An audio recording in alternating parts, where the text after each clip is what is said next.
Juan, buenos días.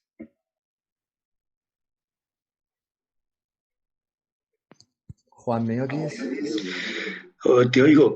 ¿Quieres que me ponga yo cascos también?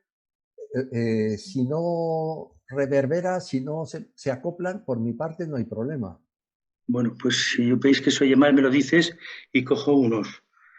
No, perfecto. Oye, bien, oye, bien. De momento yo perfecto.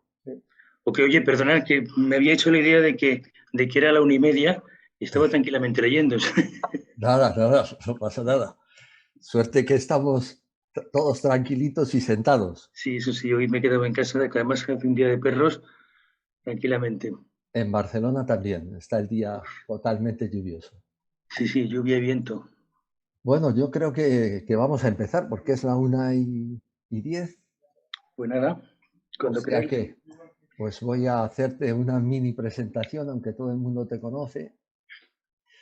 El doctor Juan de Carlos es un investigador del Consejo Superior de Investigaciones Científicas con numerosas publicaciones en el área, en el área del telencéfalo, sobre todo. He leído que estás en la Sociedad Española de Estudio del Olfato, ¿verdad? Sí, estoy en varias sociedades, ¿no? Una La, de estas. la de olfato sí, bueno, me pilla muy cerca, ¿no? Porque Eh, mi mujer así es la presidenta de la sociedad esa, Ah, pues sí, sí te pillas. o sea que me pilla cerquita. Pero bueno, Y, en fin, por cierto, no sé si tiene que ver contigo, pero leí recientemente un trabajo, a ver si lo puedes ver, que lo habíais publicado vosotros sobre las conexiones neuronales del hipocampo en 3D. No sé si esto tiene... no es, eso no es mío. Bueno, es de tu equipo, probablemente. Bueno, pero queríamos comentar, sobre todo, como director del legado Cajal, Sí, que ¿cuántos años haces que lo llevas, más o menos? pues muchos, muchos. La verdad es que lo dejé durante 3 años aproximadamente y luego lo volví a retomar hace ya un par de años. Pero sí, no sé, tengo que llevar no menos 15 o 20, sí, 15 años debo llevar con el legado. La verdad es que dedicándome a él, ¿no? Porque yo cuando entré a hacer la tesis en el Instituto Cajal, allá por el año 83 aproximadamente, pues la hice con el profesor Facundo Valverde, que era un anatomista bastante conocido de la época, y era el que se encargaba de, de llevar un poco el museo. Y entonces, bueno, pues entre que él era anatomista y empezamos empecé a trabajar con el método de Golgi y empecé un poco a preocuparme por quién era Cajal ya desde el principio de mi tesis. Bueno, pues la verdad es que siempre que venía alguien, algún visitante, pues a ver el instituto, quería ver el legado Cajal o el museo Cajal, que entonces existía un museo, pues Facundo nos daba la llave y le decía enseñarlo vosotros. Y que pues era un poco éramos los encargados de enseñar oficialmente el Museo Cajal en aquella época. Y desde entonces, en el año 83 hasta ahora, pues la verdad es que nunca me he desligado de Cajal, ¿no? Ya sea por trabajos afines o por utilizar mismas técnicas, porque utilicé exhaustivamente el método de Golgi, mi tesis y todas esas cosas, pues la verdad es que pues prácticamente media vida he estado Vinculado. ligado a Cajal, ¿no? ¿Y dónde estaba el Museo Cajal antes? Pues estaba en el Instituto Cajal, que se encontraba en aquella época, cuando yo entré a hacer la tesis, en Velázquez 144. Velázquez, esquina con Joaquín Costa, en Madrid. Se cerró. Bueno, la verdad es que sí, porque eso fue el... estamos ahora mismo en la cuarta sede del Instituto Cajal. La tercera fue esa, en la calle Velázquez, y la segunda, si consideramos, se puede ser considerada como primera o segunda, porque el primer laboratorio de Cajal fue el Laboratorio de Investigaciones Biológicas, que se encontraba en la entonces la calle Atocha número 13, que era un lateral del Museo Antropológico de Madrid. Y ahí es donde Cajal, la verdad es que trabaja durante toda su vida, trabaja 30 años en ese laboratorio. Pero cuando se crea el Instituto Cajal y se empieza a construir muy pronto, en el año 20, hay muchos problemas administrativos y de todo. Se tarda mucho en construir y se inaugura al final en el año 33. Cajal fallece en el 34 y ya ese instituto no llega a pisarlo. Pero sin embargo, como tarda tanto tiempo, pues ya todo el mundo empieza a llamar al Laboratorio de Investigaciones Biológicas, la gente lo conocía como Laboratorio del Dr. Cajal, pues lo empieza a llamar Instituto Cajal ya, ¿no? Entonces, si contamos ese primer laboratorio como la primera sede del Instituto Cajal, la siguiente sería la segunda sede, que fue ahí en el Cerrillo de San Blas, en el ángulo sur del Retiro, justo enfrente del Observatorio Astronómico, un poco más adelante, pues allí se montó el Instituto Cajal, que se trabajó allí desde el año 33 que se inaugura hasta el año 57, donde el Instituto Cajal se traslada a un patronato que había, bueno, estaban reestructurando todos los centros de investigación por el nuevo Consejo Superior de Investigaciones Científicas que se creó después de la guerra, y la verdad que se fueron varios patronatos, este era el patronato Ramón y Cajal, y crea este centro en la calle Velázquez, que va a ocupar, va a albergar a 3 institutos. O sea que no, es solamente, no sería Instituto Cajal, sino sería Instituto Cajal, el Instituto Marañón y el Instituto Ferran. Había 3 institutos allí metidos. Claro, esos 3 institutos que se trasladaron allí en el año 57, pues llegó un momento en que aquello estalló, o sea, no había espacio suficiente para albergar investigadores y becarios, ¿no? Y alumnos que se acercaban por esos 3 institutos. Así que al final, bueno, pues eso se separó, se potenció, se intentó potenciar en aquella época el Instituto Cajal, se presentó un instituto aparte, que es donde estamos ahora, y los trasladamos allí en el año 89. Y los otros institutos pues se fusionaron en lo que... Ahora oigo yo. A ver. No, pero ahora, espérate. No, Sí. date, ponte con eso. No, yo no oigo nada. ¿No me oyes? Manolo, ¿oyes? Ahora sí, ahora sí. Ok. Perfecto. Bueno, pues los otros institutos se fusionaron y se les construyó un instituto aparte, que es el Centro de Investigaciones Biológicas, que se encuentra en la Universidad Complutense, cerca de Biológicas, frente de Biológicas. Y ese fue un poco la historia, El ¿no? recorrido. El Museo Antropológico, que ahora está enfrente a la salida del AVE, Sí. Exacto, y que yo he visitado de vez en cuando, es el del doctor Velasco, ¿verdad? Sí, efectivamente.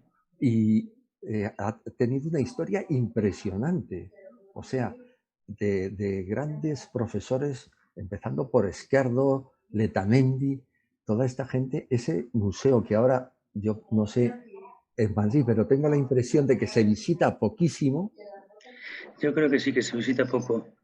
Sin embargo, es un museo que tiene una historia espectacular. Y muy buenas colecciones. Es como es como el Museo de Ciencias Naturales de Madrid, que yo creo que es el más antiguo que existe en toda España. Tiene cantidad de colecciones que tiene tan poco espacio que no puede exponerlas, tiene que tener guardadas. Hay un almacén por Alcalá de Henares lleno de cosas pertenecientes al Museo de Ciencias que no puede exponer porque no tienen sitio. Y la verdad es una pena, y un poco lo mismo le pasa al antropológico, tiene grandes colecciones, incluso colecciones de Domingo Sánchez, que fue de la escuela de Cajal, trabajó bastantes años con Cajal, ¿no?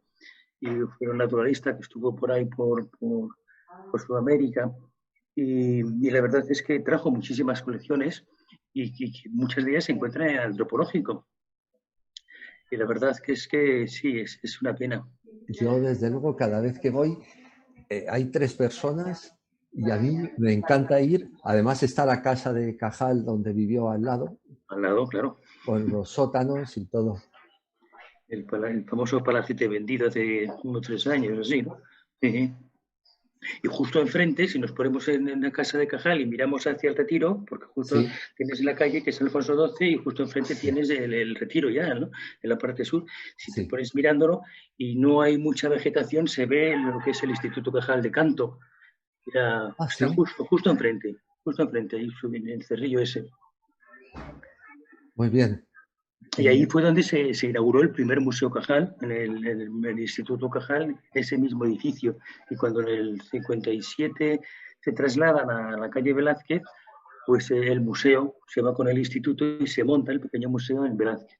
Pero ya cuando nos vinimos al Doctor Arce en el 89, pues el director de entonces reparte todos los espacios de laboratorios, etcétera, en distintos grupos, no piensa en el museo y cuando se da cuenta, pues no hay espacio para montar un museo y las cosas se guardan. Y eso pues hace 31 años y seguimos con las cosas guardadas, luchando por intentar que nos hagan un museo y no hay manera. Bueno, la verdad es que hace unos meses el ministro Duque anunció que iba a haber un museo, que se iba a hacer un museo, etcétera, etcétera. Pero bueno, yo no me lo he creído nunca mucho y como las cosas de Palacio van despacio, pues estuve hablando un poco con la presidenta del Consejo, diciéndole que mira que buenas palabras me han dicho muchas veces y que yo hasta que no lo vea no me lo creo y que lo que yo voy a sentir mucho es jubilarme sin ver un museo. Digo, porque todas las cosas que tenemos en el instituto se van a perder porque no hay nadie que se preocupe de ellas o que sepa ni lo que tenemos ni el significado de las cosas que tenemos, ¿no? Y digo, esto se pierde. Entonces me dijo, no se va a perder. Dice, vamos a hacer una cosa. Me dice, vamos a abrir una exposición buena de Cajal en el Museo de Ciencias. Es el único museo que tiene el Consejo. Dice, y esa exposición estará abierta hasta que se abra el Museo Cajal propiamente dicho. Bueno, pues la verdad es que estoy trabajando en ello. Nos han dado, como tiene muy poco espacio, pues nos han dado muy poco sitio, ¿no? De 100 y pico metros, pero vamos a intentar hacer algo decente y queremos inaugurar el 12 de noviembre. ¿Qué me dices, hombre? Sí, ¿De este año? De este año, 12 de noviembre. Estamos ya en puertas. Sí. Estamos trabajando entre el museo y yo, estamos trabajando bastante en eso y bueno, pues no van a haber muchísimas cosas porque no tenemos espacio, pero lo que va a haber va a ser bueno. Estoy seguro. El Colegio de Médicos de Madrid mantiene una cierta rivalidad, ¿no? El Colegio de Médicos de Madrid, hombre, su deseo, bueno, la verdad es que el legado Cajal que tenemos guardado hace 30 años, pues tiene muchos amigos y todo el mundo lo quisiera para hacer un gran museo, tanto fuera de España como dentro de España. Y se ha pedido por muchísimas organizaciones, no solamente el Colegio de Médicos, sino la Academia de Medicina y muchísimos otros sitios, ¿no? Pues Zaragoza también lo quiere, Huesca también lo quiere, etc. Y el Consejo no lo suelta. Pero no lo suelta, digo, no lo sueltes, pero haz algo con ello. Pero para no soltarlo, pues tenerlo guardado en un cuarto en el Instituto Cajal, donde la gente no tiene acceso, solo a quien yo meto en el cuarto, como tú bien sabes, pues eso no es. Y bueno, pues la verdad es que por mucho que se interese el Colegio de Médicos, no lo va a tener nunca. No lo va a tener. La verdad es que el antiguo presidente, digo lo antiguo porque acaba de cambiar, el antiguo presidente del Colegio de Médicos acaba de cambiar ahora mismo y yo no sé el nuevo si tendrá ideas o intención, pero desde luego Miguel Ángel, que es el anterior, estaba reformando, haciendo obras en el colegio para intentar albergar un gran museo que fuese además de Museo Cajal de la Escuela Histológica Española, ¿no? Porque tenemos muchísimas descendientes de la escuela que tienen guardan los legados de sus respectivos y tenemos un material pues muy importante. Y si lo unimos al material que tiene el legado Cajal, es un material impresionante de la neurociencia española que no deja de ser la neurociencia mundial. Y la verdad así lo veía también el presidente del Colegio de Médicos y estaba trabajando en eso. Pero claro, ahora la cosa se ha cortado porque a él lo han echado, ha venido uno nuevo y yo no sé cómo piensa en este aspecto, ¿no? Todo lo pero que bueno, en cualquier caso, el legado Cajal no lo va a tener nunca. Él puede tener piezas originales que él solicite en préstamo temporal y eso sí, obviamente, sí se le concede a él como se le concede a otras instituciones. Pero el tener, al hacer un museo Cajal, además es que no lo ha prohibido la presidenta de CSI, dice, es tonto. O sea, si abrimos un museo Cajal en el Museo de Ciencias, se prohíbe terminantemente ceder piezas del Museo Cajal, del legado Cajal, a cualquier otra institución de Madrid. Porque no va a haber dos museos Cajales en Madrid. Lo lógico sería, y ahora hago un brote de patriotismo, de patria chica, llevar algo a Huesca o a Yerbe. Exactamente. ¿A que sí, Carlos? Totalmente de acuerdo. Bueno, en Ayerbe, sabes que en la casa donde vivió Ya, Cajal, donde pasó toda su adolescencia, pues evidentemente es un centro de interpretación bastante bueno. No tienen originales de ningún tipo, pero bueno, está bien montado y está bien llevado. sí, sí, sí. Hombre, Tanto en Ayerbe como en Valpalmas, como en Petilla de Dragón, etcétera, etcétera, etcétera. O sea, hay centros de interpretación en cada uno de esos sitios, por ¿no? eso, en Huesca quizás alguna cosa. Y bueno, pues Huesca, pues ¿qué quieres que te diga? Sabes lo que tiene, ¿no? La cama de Cajal, donde falleció Cajal, la tienen en Huesca, porque Así. se la, no sé qué hizo, si la vendió, cedió, donó la nieta de Cajal, Angelines. Um, yo creo que es lo único que tienen, pero bueno. Bueno, Pero es original, que ya es algo. pues nada, comentarte, ¿qué te parece si un poco la vida de Cajal, el recorrido que hace por España, de Huesca a Zaragoza, de Zaragoza a Valencia, Valencia a Barcelona? Eh, el otro día leyendo tu libro, que por cierto es magnífico, me llamó la atención que había un libro que no se ha publicado, que se destruyó en la guerra y que hablaba de las sugestiones, hipnotismo. En la época de Valencia, es que claro, somos un grupo de psicosomatólogos y el tema de la sugestión forma parte de nuestra actividad frecuentemente. Entonces, aparte de la época valenciana, donde creó un instituto de psicología y tal, seguro con la influencia de Charcot y Verne y todo el grupo, pero luego a su muerte, al parecer, tenía un libro que se llamaba algo así como Sugestiones, Hipnotismo, está en tu libro. Sí, sí, sí, sí, sé lo que dices. La verdad es que, bueno, eso lo escribió, sabes que el libro está escrito por José Ramón Alonso y por mí. José Ramón es un catedrático de Salamanca, que fue rector de la Universidad de Salamanca y que es un neurobiólogo, es bueno, pero es un gran divulgador, le da por escribir muchísimos libros. Y bueno, este es mi segundo libro de Cajal y la verdad que este está escrito porque me llamó José Ramón y me dijo, oye, mira, que esta editorial me ha propuesto escribir un libro sobre Cajal. Y digo, ¿qué les he dicho? Dice, les he dicho que te lo voy a proponer a ti, que si tú aceptas sí, que si tú no lo aceptas, dice, yo no me meto. Digo, venga, pues vamos a hacerlo con otro mano. Y así nos pusimos a escribir este libro. Entonces, bueno, la verdad es que está muy trabajado entre los dos, ¿no? Porque al principio no lo dividimos, yo escribía una serie de capítulos en otras, pero luego nos los pasábamos y nos recorregíamos.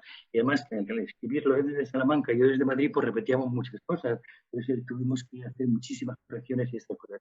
Pero bueno, lo que tú estás diciendo es una cosa que escribió él. Yo esas cosas no me gusta ponerlas porque efectivamente es humano, según cuenta José Ramón, es un manuscrito que se encontraba en el Instituto Alfonso XIII Exacto. y que, claro, como estaba en la Moncloa, pues fue destruido durante la guerra, etcétera, etcétera. Bueno, estamos hablando de que la guerra es en el 36, el frente de la Moncloa, estamos hablando ya de final de la guerra en el 39, Cajal fallece en el 34. Un manuscrito ¿por qué un manuscrito de Cajal se conserva en el Instituto de Higiene de Alfonso XIII? Hombre, sé que los hijos de Cajal, tanto Jorge como Luis, trabajaron en él, pero no es un lugar para tener un manuscrito de Cajal, se podía tener en su casa o en el instituto, como estaban muchísimos documentos. Que lo escribió y que se perdió allí, pues bueno, eso está un poco dentro de la imaginación de las personas. Yo no veo una cosa fiable como para decir, voy a escribirlo porque esto ocurrió así. No, esto, ¿sabes? Se ha podido transmitir.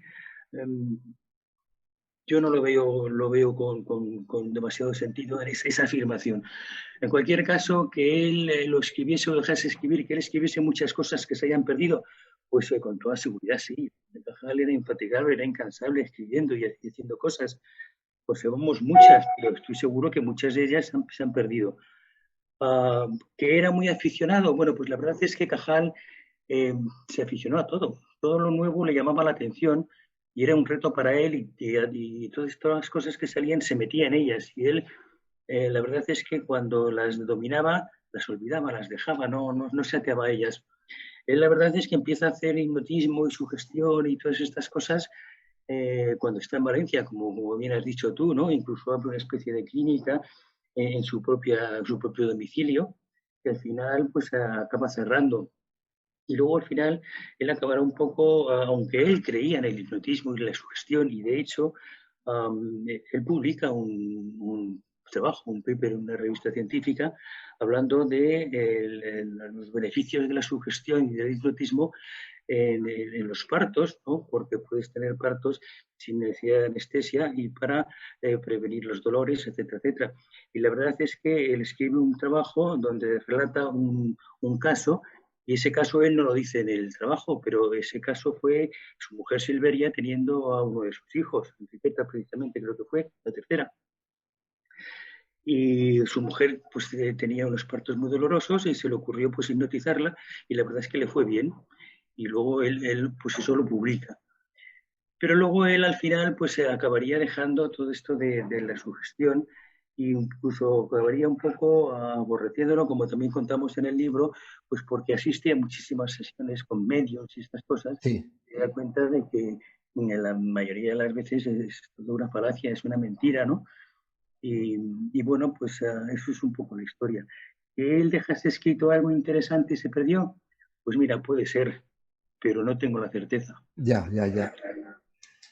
El viaje a Alemania, brutal, estando ya en Barcelona, es justamente en el paso porque coincide con el 1889, me parece Efectivamente. exacta, Sí, sí, efectivamente.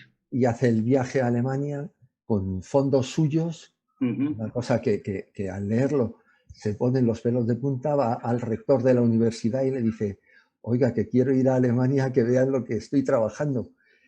Y al final va a la pobre Silveira y le dice, oye, que los 3 euros que tenemos ahorrados me los voy a gastar en ir a Alemania. Aquello debió ser, se quedó sin cenar. Aquella noche supongo que se quedó sin cenar. Bueno, pero era tal la admiración y el amor que tenía Silveria por su marido que le permitía todo.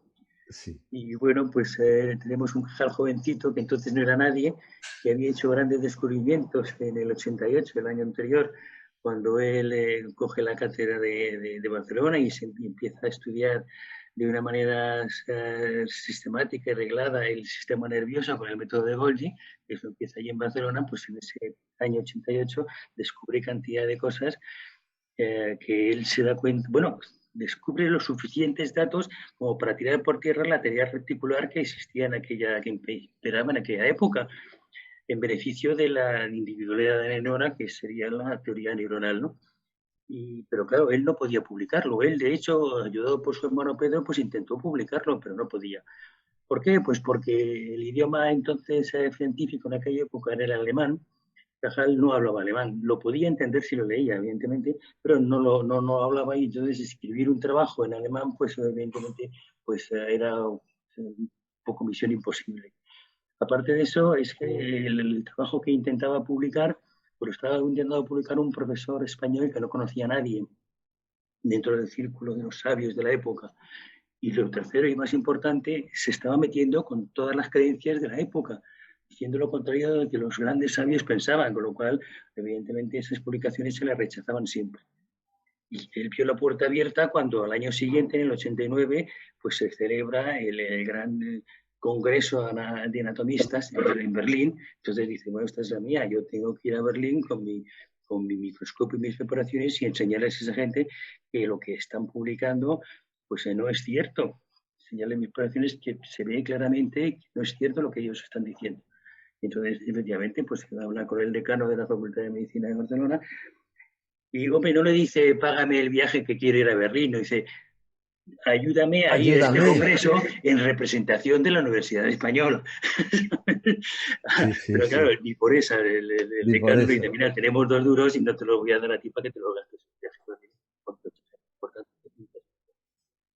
Entonces, claro, Cajal, pues, porque era Cajal, y yo creo que fue la mejor cosa que pudo hacer en su vida. Si Cajal no llega a ir a Berlín en el 89, probablemente seguiríamos sin conocerle, no lo sé. Pues Pero seguramente, la verdad es seguramente, que se Juan. armó de valor, convenció a su mujer, que era lo principal en convencer en aquella época, y ella, convencida, pues se gastó su dinero en comprarse su billete de tren a Berlín y en pagarse la inscripción al Congreso. Y ahí que se presentó. O sea, le echó narices. Echó Sí, sí, narices sí, porque, sí. como ya te digo, Cajal no hablaba alemán y se presenta en Berlín con sus presentaciones y se monta el tenderete, porque bueno, tú ahora vas a un congreso y te vas con tu pendrive y tu PowerPoint y das tu charla y punto. Eso no existía antes. Ahí te ibas con tu microscopio de operaciones y tenías que llamar la atención a la gente para que se sentase en tu mesa, viese tus preparaciones y tú explicarle lo que estaba viendo y tus teorías, ¿no? Y bueno, pues claro, cuando monta ahí el tenderete, pues nadie le hace caso. Y los pocos que se pueden acercar están más preocupados o más interesados Claro, en saber las modificaciones que él había introducido al método de Golgi para tener buenas preparaciones, pero no en los datos científicos que él había encontrado. Pues claro, pues Cajal porque es Cajal, pero cualquier otra persona se hubiese vuelto a casa exacto. deprimido, sin haber hablado con nadie, y bueno, pues un fracaso. Y él no, y dice, yo de aquí no me voy hasta que no enseñe esto a estas personas, ¿no? Y bueno, pues se fue a buscar a la persona más importante que había en el Congreso, que era el profesor Kelliker, ¿no? Que era el nova más de la histología de la época, y lo encuentra, lo agarra del brazo y lo lleva a su sitio, a su mesa. Yo creo que Kelliker se deja hacer por educación, pero que debe ser un poco fuerte, ¿no? La Sí, cuestión es que lo sienta en su mesa y le empieza a meter las preparaciones que se había llevado y a explicarle en un mal francés a lo que estaba viendo y cómo lo interpretaba él.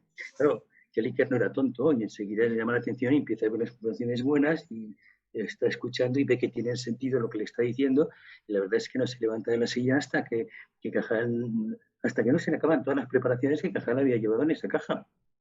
sí, Y sí. cuando acaba, pues la verdad está alucinado. La gente está impresionada también en el Congreso porque, claro, dice, no lo conoce nadie, ¿no? Entonces dice, bueno, ¿quién es ese señor que está con el gran Kelly? Que entonces empieza a formar el corrillo normal, ¿no? Y claro, cuando Kelliker se levanta de la mesa y ve toda esa gente, esa muchedumbre rodeándoles, y entonces le dice a Caja, dice, bueno, ¿cómo me ha dicho que se llama usted? Pues que no se lo había dicho. Sí, Dice, no, no, yo me llamo Santiago Ramón y Cajal, soy un profesor de Madrid, dice, ah, Callal. Sí, entonces es cuando se dirige a la muchedumbre y dice, señores, quiero anunciarles que yo acabo de descubrir al profesor Cayal y se los presento a ustedes a la comunidad científica, etcétera, etcétera. Entonces coge e invita a Cajal a cenar a su a su hotel casa. esa noche.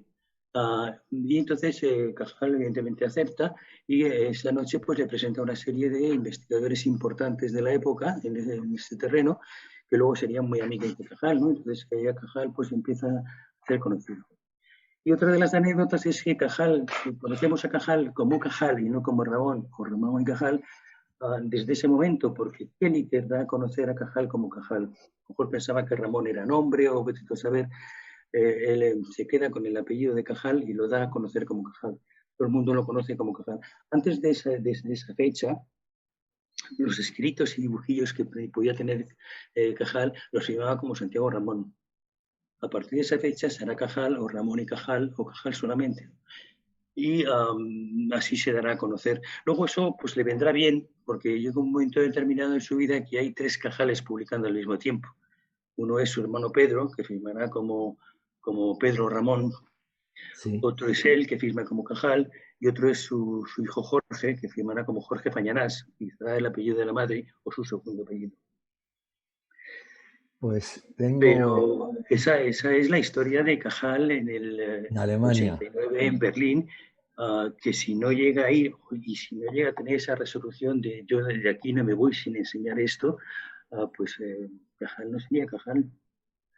Pues tengo el honor de presentaros a alguien que conocéis de sobra por sus publicaciones y conferencias y que conoce perfectamente la mentalidad alemana, que es el profesor Fernando Lolas, para que está participando en esta tertulia, que le agradezco enormemente y que es un honor para la sociedad contar con usted hoy aquí, profesor.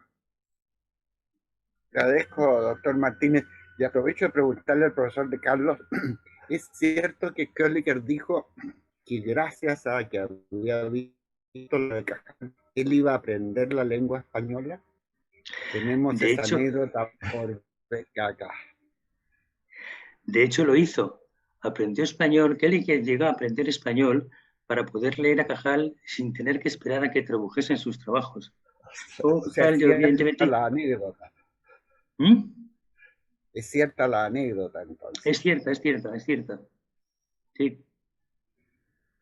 Pues es buenísima la anécdota, realmente. Lo de acabar aprendiendo español es como aquello de leer un libro y No, decir, es, me gustaría leerlo, lo que me quiere decir realmente. no, es impresionante. O sea, Cajal en ese congreso logró una cosa increíble. En aquella época España pues no era nadie en investigación. Y Cajal logra poner a España en el mapa de la ciencia internacional, de la ciencia mundial, a partir de ese congreso. La verdad es que eso es la única persona que yo conozco que lo haya podido lograr, ¿no? Pero aparte, hacer que las personas más influyentes científicamente en el campo de la neuroanatomía y neurohistología, hacerle aprender castellano o español para leer sus trabajos, bueno, eso ya es totalmente, nada más, es insospechado, Sí, ¿no? Es una cosa sí. increíble. Es como aprender inglés para leer a Shakespeare, o sea, una cosa... Exclusivamente para leer a Shakespeare, ¿no? Pues esto es lo que dice este señor. Exclusivamente para leer los trabajos de Cajal sin tener que esperarme un mes a que me los traduzcan, ¿no? Exacto.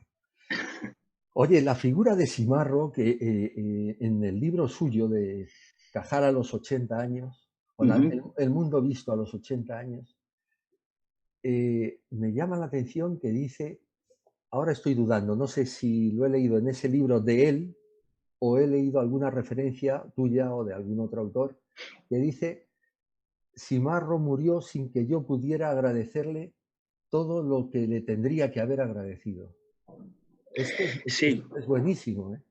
sí, sí, porque la verdad es que Simarro, bueno, Cajal conoce a Simarro muy jovencito, ¿no? Cuando él viene a Madrid a unas oposiciones de cátedra, él viene de vocal de las oposiciones y entonces se entera de que Simarro, que era un neurólogo muy afamado en aquella época, también interesaba mucho la histología y entonces se daba clases particulares en su domicilio. Entonces él va a su domicilio a hablar con él, a hablar de histología, porque Cajal estaba empezando a hacer histología por sí mismo ya ahí en Valencia. Y entonces ese Simarro pues, le acoge muy amablemente esas cosas y le enseña por primera vez una preparación histológica del sistema nervioso impregnada con el método de Golgi. Y Cajal, que había intentado impregnar el sistema nervioso, pues se había dado cuenta de que era muy difícil, de que era muy refractario a la impregnación, no había tintes buenos para impregnarlo. Y la verdad que cuando él ve una preparación teñida con el método de Golgi, donde ve una neurona pues prácticamente teñida en su totalidad, con su cuerpo, sus dendritas, su axón, lo podía seguir perfectamente en la preparación, pues él se impresiona muchísimo. Y la verdad es que es Simarro el que le enseña este método, el método de Golgi, que había sido inventado por Camilo Golgi hacía 12 o 13 años antes y nadie le había hecho suficiente caso. Él se coge el método de Golgi, lo que le había enseñado Simarro, y regresa a Valencia, y él, estamos hablando del año 1887, y él empieza a ensayar el método de Golgi con uno de sus discípulos, Juan Bartual, que luego sería famoso porque sería el primer catedrático de histología de la Facultad de la Ciudad de Valencia. Él empieza a ensayar el método de Golgi y a hacer modificaciones para mejorarlo a final del 87, y era en el 88, el primer 88 ya se traslada a Barcelona y es cuando empieza de fondo a trabajar con el método de Golgi. Eso fue como él conoce a Simarro. Pero después, cuando él va a trabajar 4 años como catedrático en Barcelona, porque a los 4 años fallece Aureliano Maestre de San Juan, que era el catedrático de Anatomía de Madrid. Entonces queda vacante la plaza y él pues decide concursar por esa plaza, evidentemente para venir a la capital, que es una universidad mucho más grande, mejor, etc. Tenemos una carta, conservamos una carta de Simarro dirigida a Cajal en el legado, en el instituto, donde Simarro le dice le pregunta textualmente, ¿va usted a concursar por esa plaza? Dice, porque si usted no lo hace, yo me quiero presentar, pero si usted lo hace, yo no me presento, porque si hay algún buen histólogo en España es usted, para venir, le echa muchas flores. La verdad es que le engaña, porque yo no sé lo que le contestaría Cajal, no sé la respuesta a esa carta, pero Cajal se presenta, porque tenía intención de presentarse para mejorar, como siempre, y volver a venir a Madrid. Pero Simarro le engaña porque, viendo que se presentaba Cajal, él se presenta. Se presenta. Y se presentan a otra serie de personas que, claro, ven el panorama y al final caen por sí solas, ¿no? Y al final se quedan ellos dos solamente para opositar. Y la oposición es encarnizada.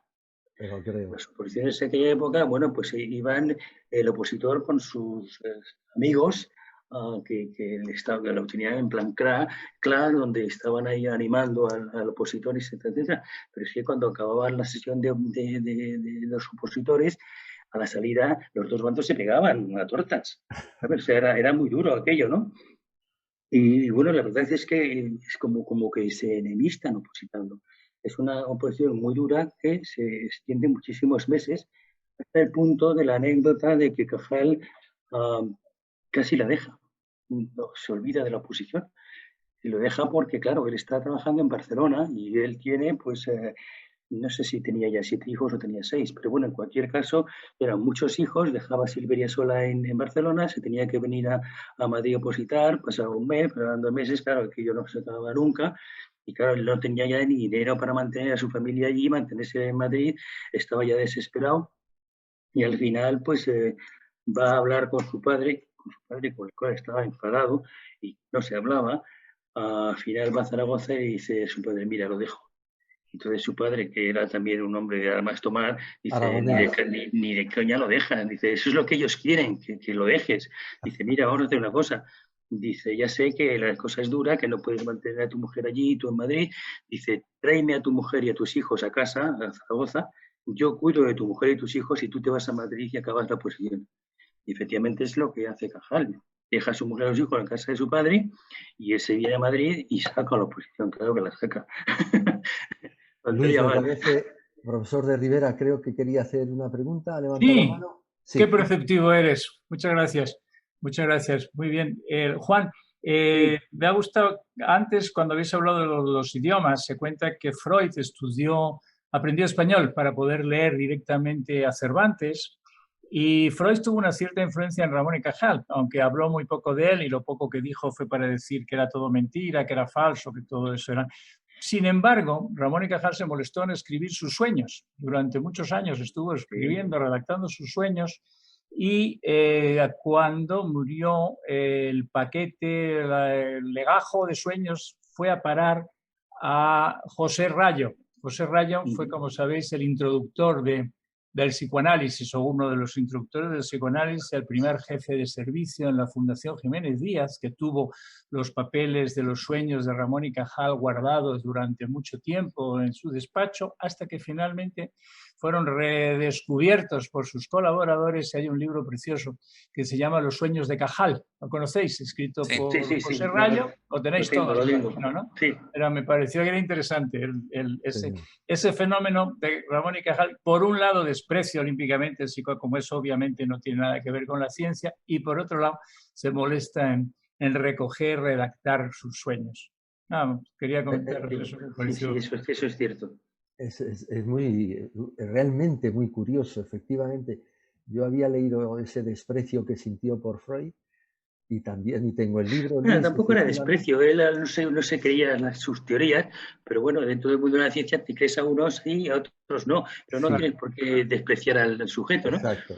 Bueno, en cualquier caso, y con Simarro pues pasó un poco lo mismo, aquello fue muy encarnizado, pero él apreciaba muchísimo a Simarro, le quería mucho y sabía que él se había metido en el sistema nervioso, había sido por Simarro. Entonces, efectivamente, él luego se lamenta cuando fallece Simarro y dice, y se ha muerto sin leer mis memorias, donde él le agradecía, etcétera, se ha muerto sin leer mis memorias, donde se hubiese dado cuenta de lo que yo le apreciaba. Sí. ¿Verdad? Sí. Como detalle anecdótico, paralelo, he leído que Cajal era masón y que... Bueno, fue masón un añito. Eso. Año y medio. Sí, la verdad que sí. Bueno, ya viste en el libro, lo ha negado muchísima gente, pero en el libro efectivamente buscamos el documento y lo encontramos y está publicado, ¿no? Y yo lo he leído. Donde Cajal está inscrito con el nombre de Averroes, etcétera, etcétera, la logía, etcétera. Bueno, está inscrito, se dio de alta. No hemos visto ningún documento donde conste la baja, pero la verdad es que él se lo toma como todas las cosas al principio, se las toma muy en serio y en cuanto ya lo logra, lo deja.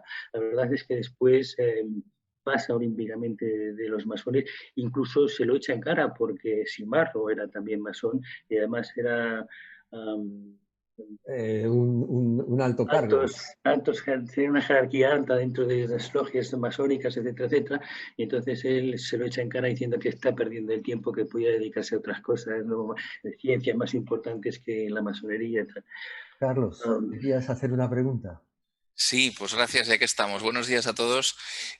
Habéis entrado en un terreno que a mí me fascina. Yo creo que a todos los médicos que hemos sido criados y estudiados en Aragón, la figura de Cajal nos ha influido mucho. De hecho, yo siempre le pongo en la lista de los 3 culpables por los que yo estudié medicina. Y probablemente él es el número 1, realmente. Se habla muchísimo del Cajal científico, investigador, divulgador, del ratita de laboratorio, que tiene muchísima fortuna en un momento dado también, como ha estado contando el profesor, ¿no? De una forma magistral en sus viajes a Alemania, y se habla poco del Cajal literato, por muchas cuestiones, ¿no? Y yo justamente estoy ahora participando en la escritura de un libro que se publicará en breve y se presentará en breve, que esto de la pandemia lo ha retrasado, y a mí me gustaría preguntar al profesor una cuestión muy, muy cercana que a mí me impresionó en la juventud y me sigue fascinando, que son los libros que él habla, por ejemplo, El tónico de la voluntad, que para mí es de lectura obligatoria casi en los institutos o en los bachilleratos, y la pregunta efectivamente es ¿por qué esta faceta de literato de Santiago Ramón y Cajal no está tan, ¿cómo lo diría?, tan difundida como debería, ¿no? Yo hice esta pregunta siendo alumno en medicina en Zaragoza al que era nuestro catedrático de anatomía patológica, que era Santiago Ramón y Cajal Junquera, su nieto. Y la respuesta del profesor Ramón y Cajal fue buenísima. Bueno, es que el intelecto de mi abuelo no está a la altura del gran público, no se podría meter todo esto. Y dije, hombre, sí, bueno, pero en fin, no sé, me gustaría saber tu opinión, Juan, porque me parece un libro magnífico. En vez de Huesca parece de Bilbao, realmente. Exactamente, parece de Bilbao. No, es que, bueno, mire, el intelecto de mi abuelo no está a la altura del gran público, dijo muy serio. Dijo, bueno, vale. Le pasa lo contrario que a Echegaray, ¿no? Que era matemático y encima ganó el premio Nobel en 1904 por literatura, no por matemático. O sea que ahí se han cambiado los papeles. Bueno, la verdad es que probablemente los trabajos y los datos científicos que Cajal introduce van a oscurecer su faceta literaria. Cajal no se consideraba literato ni muchísimo menos, pero la verdad es que le gustaba escribir, porque no solamente los tónicos de la voluntad, que al fin y al cabo es la presentación que hizo cuando toma posesión de académico en la Academia de Ciencias en Madrid, pues su discurso de entrada fue y luego pues tuvo tanto éxito que cogió y lo amplió un poquito, lo corrigió y se publicó como Los tónicos de la voluntad, ¿no? Pero aparte de eso, él escribe charlas de café, él escribe El mundo visto a los 80 años, él escribe cuentos de vacaciones. La verdad es que tiene como creo que son 6 libros que se pueden decir de literatura pura y dura. No es de literatura, yo considero a Cajal más que literato humanista. O sea, todos, porque si ahora me dice, bueno, ¿me puedes decir una frase de Cajal? Una frase de Cajal, no te puedo decir 200.000 frases de Cajal. No hay libro de Cajal, textos que tuviera más de literatura, que abres cualquier página y bueno, lees un renglón y es una sentencia que puedes poner en cualquier sitio. O sea, es totalmente increíble la cantidad de frases de Cajal que se pueden sacar, extraer, y además con un sentido súper actual, hables de lo que hables. Y esto, bueno, esto es así. ¿Cajal literato? Pues no, Cajal humanista, me gusta más llamarlo. Luis. Perdón. Sí, aprovechando la oportunidad de tenerte aquí, Juan, de Carlos, y de las frases de Cajal, hay una frase que a mí siempre me impresiona mucho y me ha gustado y que está escrita, entre otros sitios, en algún hospital de Madrid, me parece que precisamente en el Ramón y Cajal. Y es esta frase de todo hombre, si se lo propone, puede ser arquitecto de su propio cerebro o algo así. ¿Dónde exactamente es la cita?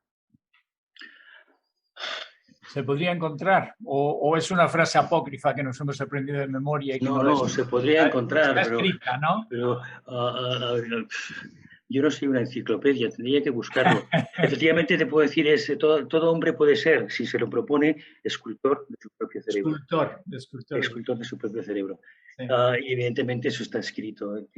Eso, como las mariposas del alma, como muchas más, tiene su sitio donde está escrito.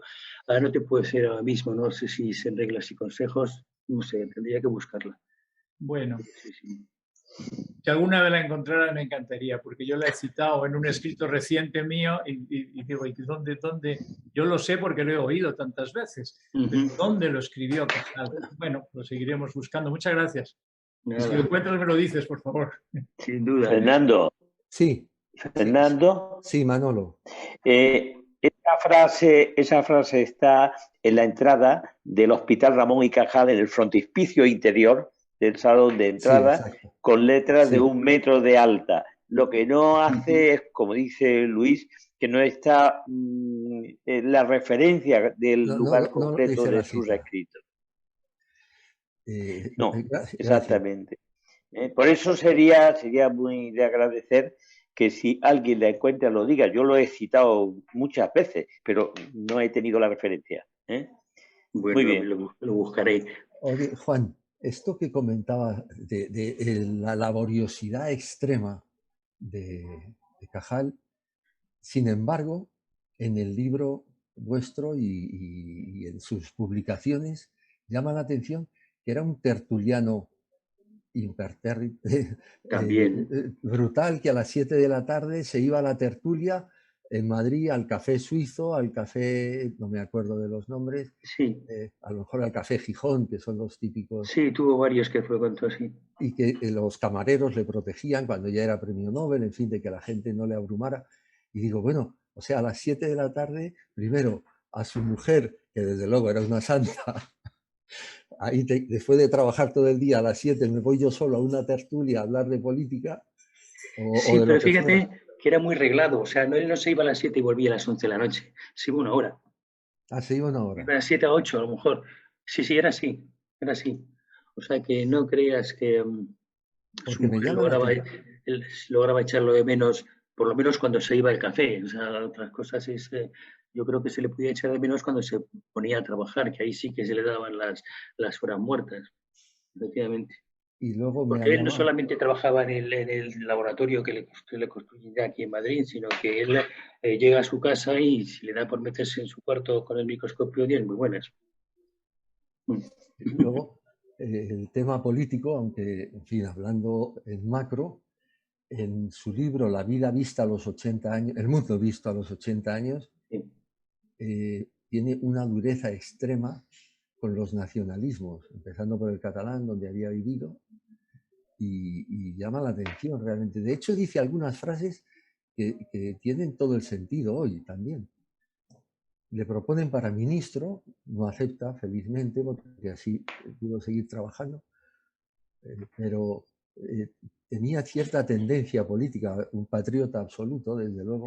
Bueno, patriota mucho, político no creas que tanto. No. Él, fíjate que tiene muchos puestos en el que puede lucirse como político, ya no solamente en la dirección del Instituto de Higiene de Alfonso XIII, que lo dirige toda su vida, sino también la Junta para Ampliación de Estudios, que también la preside durante toda su vida y se inaugura en 1907, muy pronto.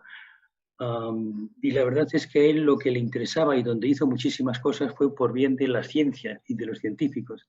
Pero más allá, él no se metía en política realmente. Él tenía amigos en todos los sitios. O sea, lo mismo le veías cenando con el rey que paseando por la calle con Negrín. O sea, era muy amigo suyo, ¿no? De hecho. O sea, él no veía izquierdas y derechas. Yo no sé qué bando hubiese tomado Cajal si llega a vivir la guerra civil, pero la verdad es que político yo a Cajal no le considero. No. También me llamó la atención esto que en un momento dado, cuando la monarquía de Alfonso XIII, me parece que es Marañón, Ortega y Pérez Ayala, van a su domicilio para pedirle que firme un manifiesto en favor de la República. En favor de la República, que por cierto, luego los tres acabaron exiliados en París, pero bueno, pues, esa ha sido una maldad por mi parte. Pero Cajal no lo firmó. Cajal no lo firmó, efectivamente. No lo firmó por una sencilla razón. Dice, Alfonso XIII quería tanto a Cajal que dice, yo no puedo ponerme en contra de Alfonso XIII, que lo único que me hace es favores. O sea, me trata como un hijo, ¿no? Una cosa increíble, ¿no? Y siempre estaría Cajal súper agradecido a Alfonso XIII. Sí, pero no podía ponerse en contra de él, o sea, no podía. Así que no lo firma. No lo firma. Esto... Yo no sé si él era de pro república o no tengo ni idea. O se la traía al país, ¿sabes? O sea, seguramente. Pero él no se podía poner en contra de las personas por una idea política. Cajal no era político.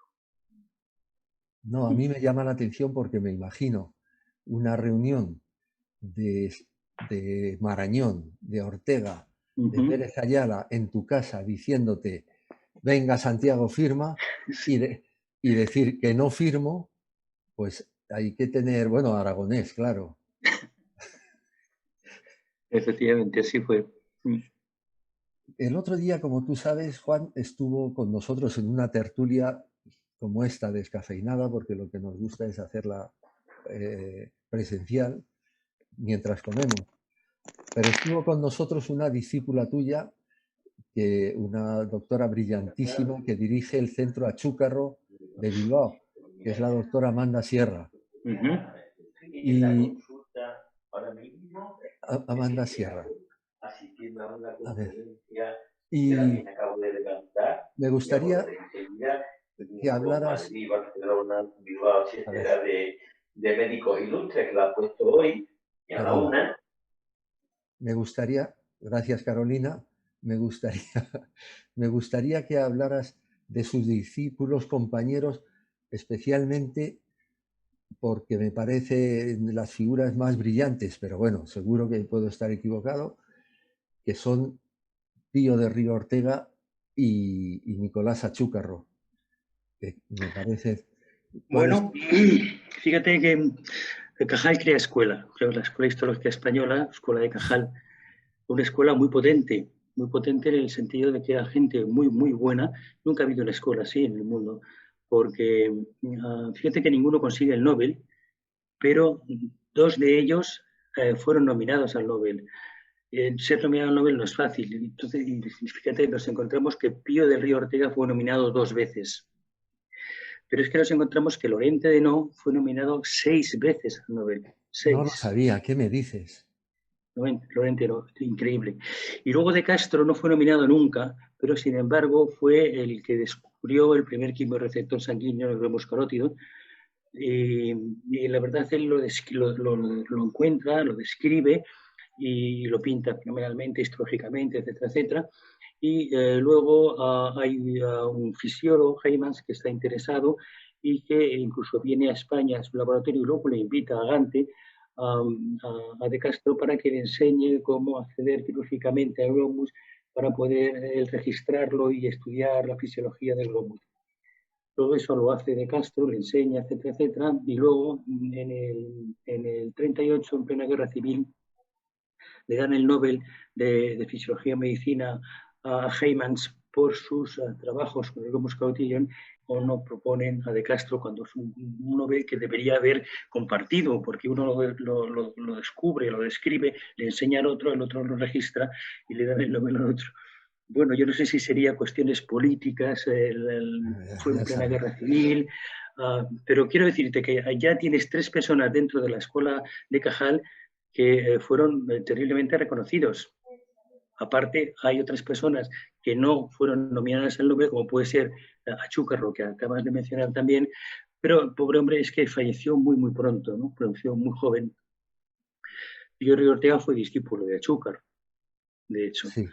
En cualquier caso, bueno, pues don Pío pues, fue una persona importante, fue muy buen histólogo y muy buen patólogo, tiene descripciones de tumores cerebrales increíble, pero aparte de eso es que es el descubridor de 2 de las 4 células que poblan el sistema nervioso.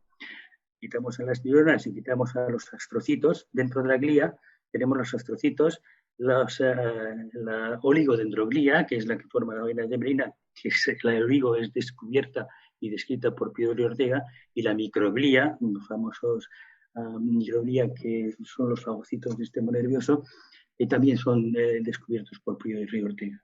O sea que él describe 2 tipos de células de las 4 células nerviosas que poblan el sistema nervioso. Es realmente un hombre importante. Pero ya te digo, hay personas también importantes de la escuela, sin ir más lejos, seguramente no es nominado 6 veces. Es el ¡Qué barbaridad! fisiólogo dentro de la escuela española. Lo que pasa es que él es una persona súper inteligente, que desde muy joven está interesado por la neurociencia, y que desde muy joven se va fuera de España y solamente regresa por una temporadilla donde se le trata mal, donde no tiene medios para investigar y dice esto no es lo mío y se vuelve a ir a Estados Unidos y allí sigue hasta, bueno, la verdad es que fallece en Estados Unidos, pero la verdad es que es una persona altamente reconocida. Y no fue más reconocida tal vez por su carácter, ¿no? Porque no se casaba con nadie, era un broncas, ¿no? Como yo digo.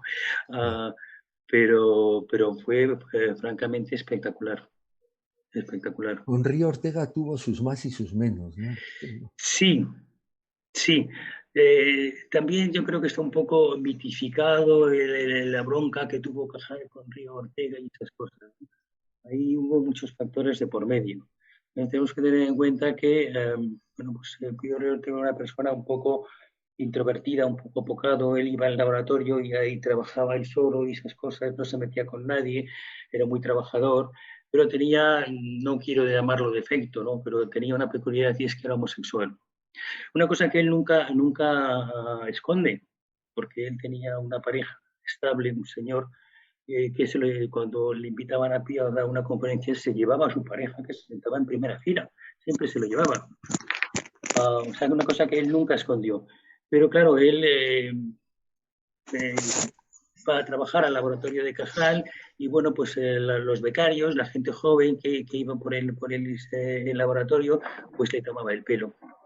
Se metía con él por su cuestión homosexual, etcétera, etcétera. Igual era algo amanerado. No he visto películas de él, he visto fotos y la verdad es que es una persona discretísima. Discreta, bien vestido, limpio, pulcro, serio.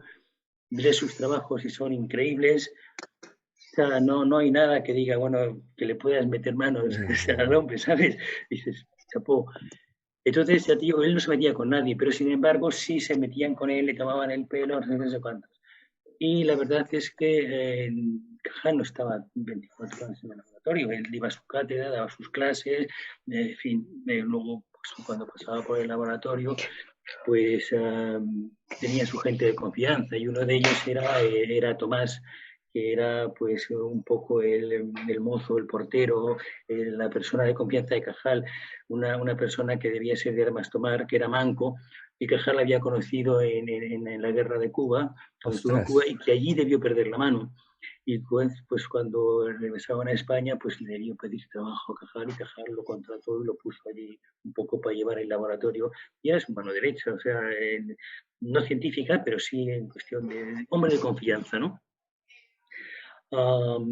Y no se llevaba bien con Pío. Y no se llevaba bien con Pío. Y entonces le metía. Entonces, cuando llegaba a Cajal al laboratorio, don Santiago, que don Pío dice de usted esto, que don Pío dice no sé qué, y claro, Cajal pues aquello le sublevaba y Cajal le creía a Tomás, ¿no? Entonces, pues, llega un momento en que Cajal estalla y como no quería follones en el laboratorio porque estaba poniendo que si desestabilizaba el trabajo del laboratorio, que si los becarios por aquí, que si don Pío por allá, y Cajal no quería follones, pues llega un momento en que le escribe una misiva, no se lo dice ni siquiera, se lo dice de palabra, le escribe y le dice, no vuelva usted por el laboratorio. Qué tremendo, ¿verdad? Tremendo. Pero claro, Cajal no es tonto y Cajal sabe que este hombre es de una valía importante y en vez de dejarlo en la calle, como Cajal está presidiendo la Junta para Ampliación de Estudios, hace que le pongan un laboratorio súper bien equipado en la residencia de estudiantes y ahí lo manda. O sea, le da un laboratorio. Y entonces Pío Rey Ortega, pues allí crea escuela también, una escuela importante. Y la verdad es que Pío enferma, lo pasa mal, porque Pío quería mucho a Santiago Ramón y Cajal. Y cuando hay este encontronazo y le echa de su laboratorio, pues él enferma y hay varios días que no puede ir a trabajar, está en la cama. Y bueno, ya cuando se recupera y empieza a trabajar, pues él sigue queriendo mucho a Cajal. Y Cajal a él, porque luego Cajal se desplaza infinidad de veces a la residencia de estudiantes a visitarle su laboratorio. Muchísimas veces. O sea que... Sí, una relación un poco especial. Sí, sí. Sabedor de... Cajal en principio prescinde de él para mantener una estabilidad en su laboratorio. Pero luego él se da cuenta de que, bueno, de que Pío es un científico de valía y que es una gran persona y es amigo suyo. Y entonces, bueno, pues a lo mejor se arrepiente de haberlo echado, ya no puede dar marcha atrás, el otro tiene un laboratorio bien puesto y tiene muchos alumnos y mucha gente que está trabajando bien allí, pero bueno, él no rompe su relación con él y él va a visitarle asiduamente, ¿no? Yo tengo, seguro que lo conoces, Juan, de sobra, fotos de Río Ortega en Hamburgo dando una conferencia y rodeado de los popes de la medicina alemana y bueno, realmente me parece que es doctor honoris causa por Yale, o sea, en su momento fue un hombre de un prestigio brutal. Sí, sí, sí. Fallece en Buenos Aires y lo trasladaron y está enterrado en Valladolid, en el cementerio de los hombres buenos. Sí. Es interesantísimo. Y a Chúcarro, lamentablemente, que efectivamente muere tan jovencito, y también pues conoció en la zona alemana a Alzheimer. Y hay fotos, ¿verdad? En las que está... Achúcar era un bala. Era una persona también súper inteligente y que destacó desde muy, muy joven, que estudia en Alemania también. Y bueno, hablaba fenomenal inglés, alemán, hablaba muchos idiomas. Era de Era madre un noruega. guasón. Sí. Y conoce a cantidad de gente. Bueno, él trabaja con Alzheimer y trabaja con gente muy importante en Alemania. Sí. No sé si el profesor Loras, que estamos citando mucho a Alemania. Bueno, era un poco el epicentro de la ciencia en aquella época, ¿no? Bueno, Era eminentemente europea y, bueno, Alemania se llevaba la escuela de Heidelberg, que sin lugar a dudas. O sea, la ciencia pasa a Estados Unidos con las guerras mundiales. Si no llegamos a tener guerras mundiales, Europa sería muy, muy fuerte en ciencia, no Estados Unidos. Pero bueno. y para tener éxito en Alemania, un español tiene que ser muy duro, profesor. Bueno, yo quería comentar que yo conocí Heidelberg, yo fui discípulo del profesor Paul Christian, que fue a su vez el discípulo de Victor von Weizsäcker. Y tengo que decir que la denominación Escuela de Heidelberg se la puso don Pedro Laín Entralgo a este grupo de personas que defendían de Krell en un libro que publicó en alemán, que se llama Die Heilkunde in geschichtlicher Entscheidung, la ciencia del curar en una decisión histórica, un libro publicado por Laín en 1950 en alemán. Y yo siempre digo que la denominación Escuela de Heidelberg, que él le puso a los discípulos de Krell y von Weizsäcker, a la que finalmente yo fui a estudiar, fue una creación de don Pedro Laín Entralgo. Probablemente estaría él por allí en algún momento, ¿no? Para conocer la escuela. Sin duda, conoció a Weizsäcker. Muy bien. No sé si queréis hacer alguna pregunta o algún comentario, Juan, que te tenemos agotadísimo. No, hoy estoy muy divertido, muy entretenido. Eduardo, por favor. Un comentario breve. Bueno, en primer lugar, en un legado que está en una situación, digamos, de una cierta penuria de espacio y sin apoyo económico, pues el contar con un heredero y con un cuidador de esta categoría, pues la verdad es que eso es fascinante, ¿no? Yo creo que transmite aquí el ponente un entusiasmo que nos seduce a todos los que estamos allí, ¿no? Y yo, de hecho, ya estaba buscando cosas de Cajal que tengo aquí las charlas de café, que voy a ver si me las leo esta tarde para reconciliarme con la figura de aquí de Don Santiago, ¿no? Pero yo que tenía alguna pregunta. Evidentemente, claro, el que a Cajal, o sea, un paleto que viene de fuera, que además no habla alemán, que de un país pobre, tal, que le den el premio Nobel es algo absolutamente alucinante, ¿no? En ese marco, ¿no? Europeo, ¿no? Pues evidentemente más científico, ¿no? Y yo no sé cómo recibe Camillo Golgi, que es el creador del método de la tinción y tal, el compartir el honor del premio Nobel con una persona que está, digamos, fuera del circuito europeo, ¿no? Yo he oído hablar de la rivalidad, de la rivalidad y de la, como que de la dificultad que tiene Golgi para aceptar compartir el premio con Cajal, que es un desconocido para él, ¿no? Esa es la primera pregunta. Y luego la segunda, bueno, lo que has comentado de la tradición en la universidad y de Simarro y tal, no entro en eso, pero los que están aquí presentes y conocen la universidad, digamos que esa es una tradición importante de la Universidad Española, casi es un sello de identidad, yo diría, ¿no? Pero vamos, no quiero entrar ahí para no calentar el ambiente, ¿no? Pero sí quería preguntarte si yo creo que Cajal hizo algún tipo de legado económico cuando dejó a sus herederos, y yo no sé si eso es cierto o no es cierto, y ese legado económico a dónde fue, porque parece que él tenía la idea de que eso se aplicara a premios de investigación o algo así. Entonces pregunto, dentro de mi desconocimiento del tema, ¿no? Pero sí lo he oído varias veces, lo del legado económico que dejó Cajal, que me imagino que sería modesto, porque tampoco Cajal tenía, por supuesto, una situación económica así muy bollante, que digamos. Bueno, con respecto a Golgi, pues evidentemente mal. Era en 1906, que es cuando lo ganan, era la primera vez que se le comparte el premio Nobel. Las otras sesiones se habían dado a personas únicas y la primera vez que se comparte es entre Cajal y Golgi. Pues evidentemente lo lleva mal, lo lleva tan mal como que Cajal está defendiendo la teoría neuronal o de la individualidad de la neurona y Golgi era reticularista, o sea, él utilizando ambos el mismo método de tinción que podían ver las mismas cosas, lo que interpretaba uno era distinto a lo que interpretaba otro. Yo por eso siempre he dicho que la genialidad de Cajal era cómo interpretaba lo que él veía, no qué es lo que él veía. ¿Que eran buenas sus preparaciones? Pues sí, hay algunas preparaciones de Cajal muy, muy, muy buenas, pero también las podía tener Golgi muy buenas, evidentemente, y lo interpretaba distinto. Entonces el problema es que cuando él se presenta a el Nobel, pues tienen que dar la Nobel cada uno, tiene que dar la suya, y Golgi habla del reticularismo y Cajal habla del neuronismo, totalmente encontrados, lo cual es un poco tonto, ¿no? Cajal lo hace un poco aséptico, hablando de la individualidad de la neurona y de lo que él ha descubierto, etcétera, y Golgi lo que hace es un poco defender su postura y atacar al adversario, con lo cual, bueno, pues eso crea bastante malestar. En cualquier caso, es la única vez que Cajal y Golgi se ven. Luego Cajal intenta conocer a Golgi antes de ir a Estocolmo, pero no lo puede ver. Pasa una vez por Italia, va a verle, pero él no está en su lugar de trabajo.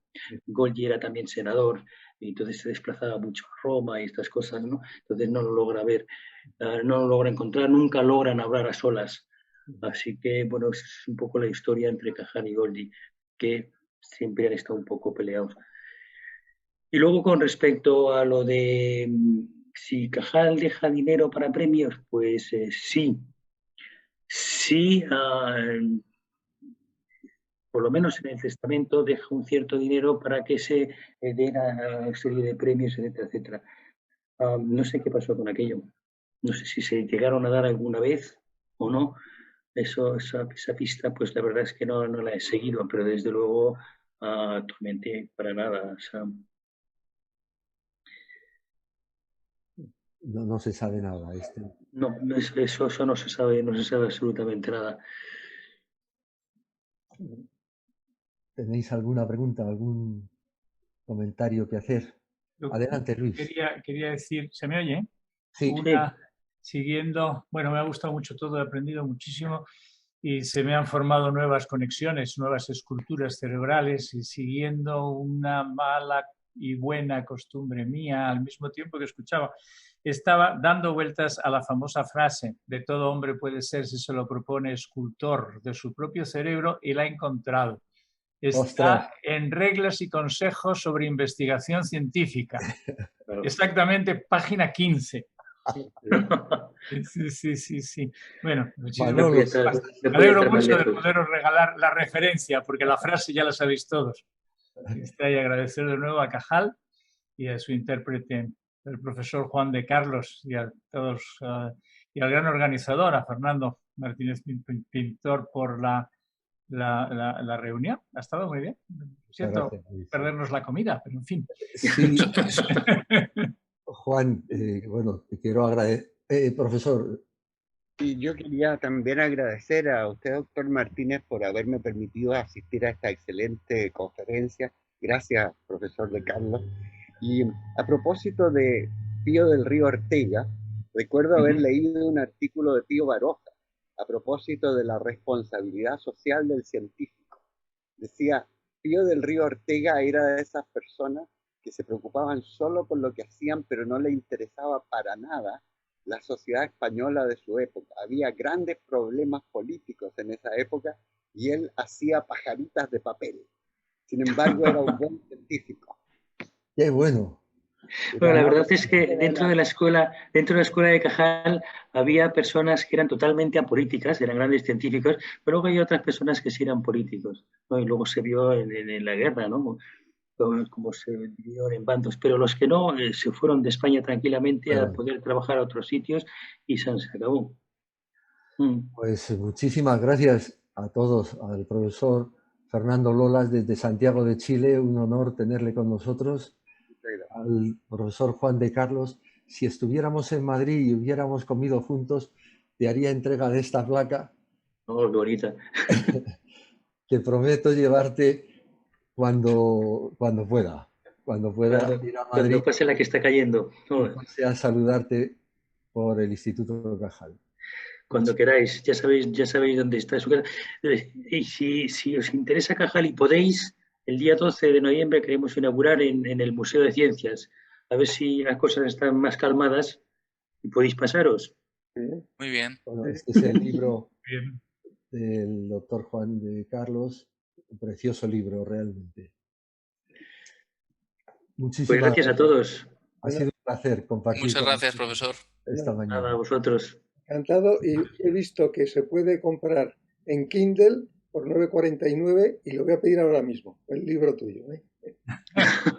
Por Amazon. Por Amazon. Por Amazon me lo mandan. Amazon lo tiene, sí. Me lo mandan mañana, o sea que fenomenal. El libro electrónico, me refiero, vamos, en electrónico, en versión. Sí. O sea que fenomenal. En la página de Amazon estás, Sí, pues nada, que lo disfrutes. Seguro que sí. Con el entusiasmo que lo has expuesto, lo voy a disfrutar el doble, seguro. Es una pequeña pasión que tengo por Cajal, se nota, ¿no? Se nota. Lo transmites, emites unas vibraciones impresionantes. Bueno. Que vaya muy bien. Feliz fin de semana. Pues igualmente. Gracias a todos. Buen fin de semana. Gracias. Adiós. Encantado.